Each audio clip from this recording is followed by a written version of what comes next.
movies again, please tuloy-tuloy lang. Roderick Paulate. Thank you, Jay. Namiss kita. Sobra! Thank you at nakita tayo. At gusto ko rin po magpasalamat sa lahat ng mga press people na kaibigan natin. Yung iba po sa inyo, I'm sure, nagkikita po tayo. Kahit hindi ako gumagawa ng pelikula, nakikita tayo. Pero the rest na nandito, maraming salamat. It's been a long time na hindi ako naka-attend ng MediaCon. But this time, I'm very happy at nandito kayong lahat. I'm very grateful po sa inyo. Maraming salamat. At ang role ko dito, tinatanong mo ba yan? Opo, pwede. Kasali yun? Yung role ko dito, hindi, I should say it's the first time na doing ito. Kaya very excited ako sa role nito. Aside from the fact, DJ, na kasama ko si Miss Maricel Soriano. Alam yan! Kasi ang last movie na ginawa na was Gomyo at Tekla pa.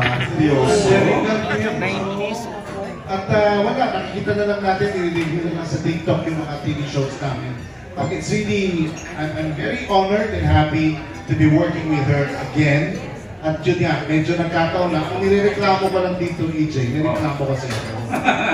Ano yun, Kuya D? Pakinggan mo yung reklamo ko. Kasi kambal kami. I know! Kasi siyempre parang insulto ko. Joke.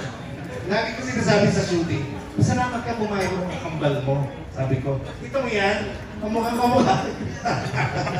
Hindi. So, ang masaya talaga yung magic ng ano, ng Maricel. Yeah. Iba kasi yung tandem, iba kasi yung pagsasamahan namin.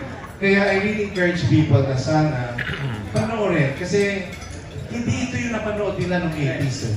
Hindi nila ito napanood sa mga ginawa ko.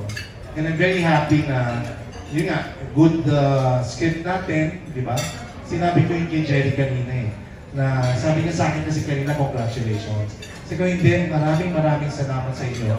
Ikinilos at iginalaw lang namin ni Maria kung ano yung isinulat niya. Kaya salamat sa inyo. And of course, ang director, Diyos ko, hindi na natin questionin. FNR, pag pinakilos ka niya sa harap ng camera, hindi pwede hindi ka nakahanda. Kaya I'm very excited. Thank you very much. Thanks, Kuya D.